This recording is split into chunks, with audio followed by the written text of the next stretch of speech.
अस्सलाम वालेकुम। मेरा नाम हिरा अनीस है और मैं जॉइन हैंड्स विद NNH की फ़ाउंडर हूँ और हिना दानियाल की बहन हूँ और एक अपना ब्रांड भी रन कर रही हूँ H&H कलेक्शन बाय हिरा अनीस के नाम से।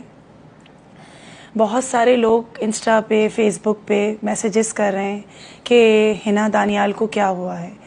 ये वीडियो बनाने का मकसद सिर्फ यही है कि हम आप तक एक्चुअल बात पहुंचा सकें, क्योंकि पिछले एक हफ्ते से हम लोग इस पोजीशन में नहीं थे कि हम किसी की भी बात का जवाब दे सकें। तो ये वीडियो इसीलिए हम बना रहे हैं कि हम उसके फैंस को बता सकें कि एक्चुअल उसके साथ हुआ क्या था। हिना को तकरीबन 8 जून को उनके हस्बैंड की मुझे कॉल आई थी कि हिरा उसकी कुछ तबीयत ठीक नहीं है और आप घर आ जाओ। मैं बिल्कुल नॉर्मल समझी, मैंने कहा शायद मुझसे मजाक कर रहे हैं, क्योंकि मेरे पेरेंट्स जो थे वो कराची में मौजूद नहीं थे। मैंने कहा दोनों हस्बैंड एंड वाइफ मिलके मेरे साथ मजाक कर रहे हैं, मुझे बुलाना चाह रहे हैं घर। मैं खुशी खुशी घर गई अपनी बेटी के साथ, देखा तो बेल बजाई, बेड पे वो लेटी हुई थी। मैंने उसको हाथ रखा, मैंने बोला बेटा क्या हो गया है ना, तो उससे बोला नहीं जा रहा था। उसका फेस जो था यहाँ से उसका लोअर लिप स्लाइटली सा टेढ़ा हो गया था। उसने जैसे मुझे जवाब दिया वैसे मुझे अंदाज़ा हुआ कि वो कुछ पैरालाइज होती जा रही है, उससे बोला नहीं जा रहा। फिर उसने मुझे हाथ के इशारे से हाथ उठा के बताया कि हिरा ये वाला हाथ काम नहीं कर रहा।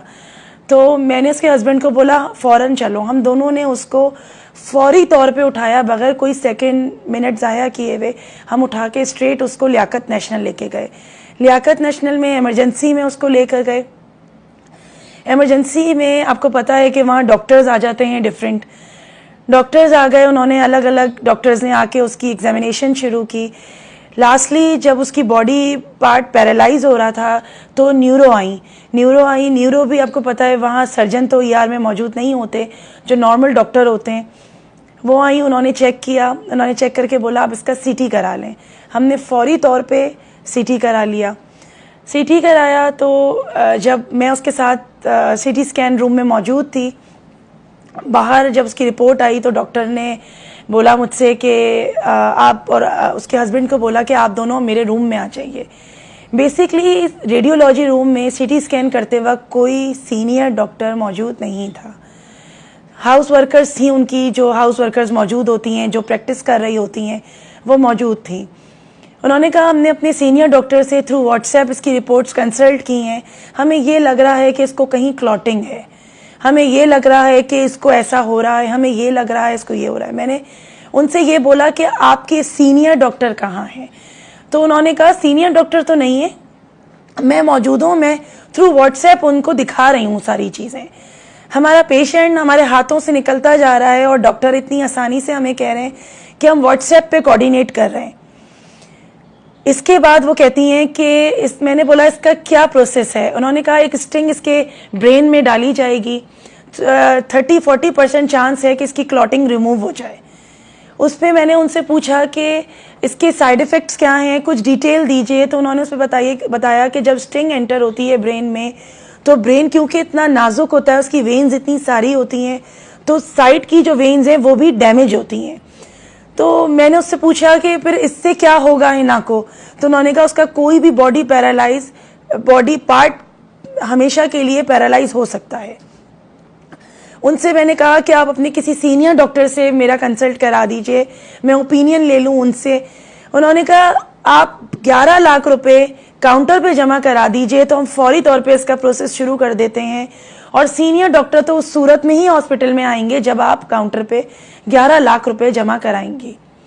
आप लोग मुझे जवाब दीजिए इस बात का कि कौन सा ऐसा शख्स है जिसके पास 11 लाख रुपए जेब में होते हैं कि वो जेब में 11 लाख रुपए देके गया, ATM हो, ऑनलाइन ट्रांसफ़र हो, रात के 11:30-12 बजे कौन ट्रांसफ़र कर सकता है 11.5 लाख रुपए? जबकि हमने ये बोला कि हम आपको हाफ पेमेंट दे देते हैं, आप हमारे पेशेंट को प्रोसीजर उसका शुरू कीजिए, अपने सर्जन्स को बुलाइए, हम बाकी आपकी अमाउंट आपको सुबह पे ऑफ करेंगे। हम अपना पेशेंट बीमार हालत में लेके तो नहीं भागते, वहाँ से कहीं से भी पैसे लाते, पर डॉक्टर के जो हॉस्पिटल के जो पैसे थे वो पूरे करते। लेकिन हमें इस तरीके से वहाँ ट्रीट किया गया, कुछ समझ नहीं आ रहा था। हम वहाँ से लेके उनको सेकंड ओपिनियन के लिए पटेल लेकर आए। पटेल हॉस्पिटल वालों ने ER में उसको चेक किया, फौरी तौर पे उसको ICU में किया क्योंकि उसकी तबीयत बिगड़ती जा रही थी, उसका ब्लड प्रेशर बिल्कुल लो होता जा रहा था, 40-50 उसका ब्लड प्रेशर चल रहा था। उन्होंने उसको फौरी तौर पे ICU में किया। ICU में उसको किया है, ये प्रोसीजर होते होते सुबह के 4:30-5 बज गए थे। मैं 15-20 मिनट के लिए घर आई हूँ। उनके हस्बैंड की मुझे कॉल आई है हॉस्पिटल से, हिना की बहुत क्रिटिकल है, उसको वेंट पे कर दिया है। वेंट पे वो गई है, 1 दिन 1.5 दिन वेंट पे रही है क्योंकि इतनी तकलीफ थी उसको वेंट पे, इतनी तकलीफ थी वेंट पे। आपने उसको देखा है, वो कहाँ उसके अंदर जान थी। वो तो बस अपना काम करने वाली लड़की थी, अपना खुशी खुशी काम करती थी, अपनी ज़िंदगी में खुश रहती थी। अप्स एंड डाउन ज़िंदगी में जो भी आए उसने कभी अल्लाह का साथ या खुशी नहीं छोड़ी। उसने हमेशा ये बोला अल्लाह है ना, हर मुश्किल का रास्ता निकालेगा अल्लाह ताला। मैं अल्लाह पे भरोसा करती हूँ। वो इसी भरोसे के साथ अपना काम करती थी, इसी भरोसे के साथ वो आगे चलती थी कि आज अगर मुझे छोटी सी कोई परेशानी आई है तो कल का दिन बहुत अच्छा होगा और अल्लाह ताला इसका रास्ता निकालेगा। वेंट पे गई है, वेंट पे जाने के बाद उसके अंदर कुछ नहीं बचा था। डॉक्टर ने हमें बोला 70%, 60 to 70% इसका ब्रेन जा चुका है। बस इसका ब्रेन 70% जा चुका था, वो बिल्कुल उसका बॉडी पैरालाइज हो चुकी थी, चंद सांसें उसके अंदर चल रही थी। ये सारी चीज़ों से निकलते निकलते उसकी ग्रेजुअली हमने एक एक सांस उसकी निकलते हुए देखी है, एक एक सांस उसकी जाते हुए देखी है। 11 तारीख को सुबह 6:30 बजे वो हार चुकी थी अपनी ज़िंदगी। 12:30 में उसका नमाज जनाजा हुआ है। हमने सखी हसन पे उसका नमाज जनाजा हमने उसको दफनाया है। उसकी मग़फ़िरत के लिए दुआ कीजिएगा। उसने ज़िंदगी में अपनी आखिरी वक्तों में बहुत तकलीफ़ उठाई है। मिसमैनेजमेंट डॉक्टर की बोलूँ या बेहिसी बोलूँ, क्या नाम दूँ ये मुझे समझ में नहीं आता, लेकिन हमने अपना प्यारा खोया है। मैंने अपनी बहन खोई है, मेरी माँ ने अपनी जवान बेटी खोई है। हमें उस सदमे से निकलना हमारे लिए बहुत मुश्किल है। ये खला पूरी ज़िंदगी के लिए हमारे साथ है, पूरी ज़िंदगी हमारे साथ रहेगी ये खला। लेकिन एक मैसेज यहाँ कन्वे करूँगी कि आपके घर में अगर किसी को भी आप समझते हैं कि ब्रेन स्ट्रोक आया है तो आप नाम के चक्कर में या हॉस्पिटल के चक्कर में बिल्कुल मत जाइए। NICVD एक ऐसा इदारा है जो आपको ब्रेन स्ट्रोक का बहुत अच्छा इलाज कर रहा है, बगैर पैसों के या चंद पैसों के साथ वो आपको ट्रीट कर रहा है। उनके पास ब्रेन स्ट्रोक की फर्स्ट एड मौजूद है। जब हम पे पड़ी ये पहाड़ टूटा तो हमें अवेयरनेस हुई। हमारे पास, हिना के पास वक्त नहीं था, ज़िंदगी ने उसको वक्त मोहलत नहीं दी। जितना हमसे हो सका हमने किया। हम भागे लेके पूरी रात भागते रहे, पूरा दिन भागते रहे, सिर्फ इस आस में अल्लाह ताला कोई मौजज़ा कर दे और अल्लाह पाक इसको वापस कर दे हमें। यकीन कीजिए आज जुमेरात है उसकी पहली। हमारे लिए ये वक्त बहुत मुश्किल है, बहुत मुश्किल है उसकी खला को भरना।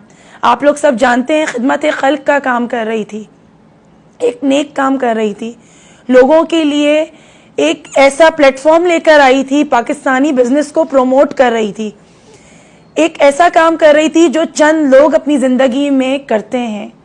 लाजमी सी बात है, अपना टाइम देती थी तो पेड कंटेंट पे काम करने लगी थी। लेकिन ऐसी भी थी वो कि जो लोग उससे ये कहते थे कि हम अफोर्ड नहीं कर सकते तो वो उनके लिए कहती थी मैं आऊँगी आपके लिए, मैं करूँगी आपका काम, और उनका काम भी वो करती थी। बाद में उन लोगों का काम करके फीडबैक लेती थी कि मेरे काम से आपको क्या बिजनेस मिला। अल्हम्दुलिल्लाह अल्हम्दुलिल्लाह आज उसने अपने बलबूते पे, उसके शौहर ने और उसने नाम कमाया। उसने ये काम अपने शौहर की सपोर्ट से शुरू किया था। मैं भी एक वुमेन एम्पावरमेंट पे काम करती हूँ, मैं भी बहन हूँ उसकी। डिस्कस ज़रूर करती थी लेकिन मदद नहीं मांगती थी कभी मुझसे कि मुझे हेल्प कर दो।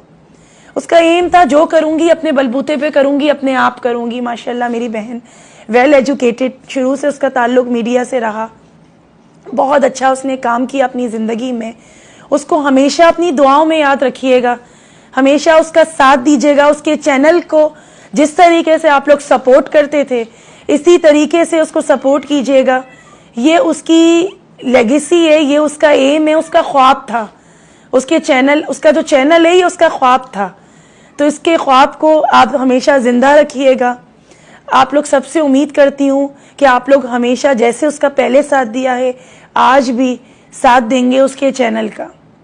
हम ये चैनल उसका बंद नहीं करेंगे। बहुत सारे लोग हमें बोलते हैं कि उसके डिलीट कर दीजिए वीडियोस। बहुत सारे लोग कहते हैं कि ये अच्छी बात नहीं है, ये नहीं है। हर इंसान अपनी राय रखता है, उनको हक है सोचने का। लेकिन ये मेरी बहन का ख्वाब था, ये मेरी बहन का एक समझ लें उसका पैशन बन गया था कि मुझे आगे बढ़ना है। और उसने बहुत नाम कमाया उसने। तो उसके इस हौसले की कदर कीजिए, उसका साथ दीजिए। इस तरीके की बातें करके हमारी मज़ीद दिल आज़ारियाँ नहीं कीजिए। र्यूमर्स फैले उसके लिए कि उसका एक्सीडेंट हो गया। उसका कोई एक्सीडेंट नहीं हुआ, उसका कोई ऐसी चीज़ नहीं हुई उसके साथ। उसकी फैमिली उसकी सपोर्टिव थी, उसकी सपोर्ट थी, उसकी हस्बैंड, उसके इन लॉज, उसकी मैका, उसके भाई, उसकी मैं बहन, उसके माँ बाप, आप लोग का प्यार उसके लिए सपोर्ट था। अभी भी साथ दीजिए। मज़ीद लोगों की वीडियोस हमारे पास मौजूद हैं जो वो अपनी ज़िंदगी में बना के गई है।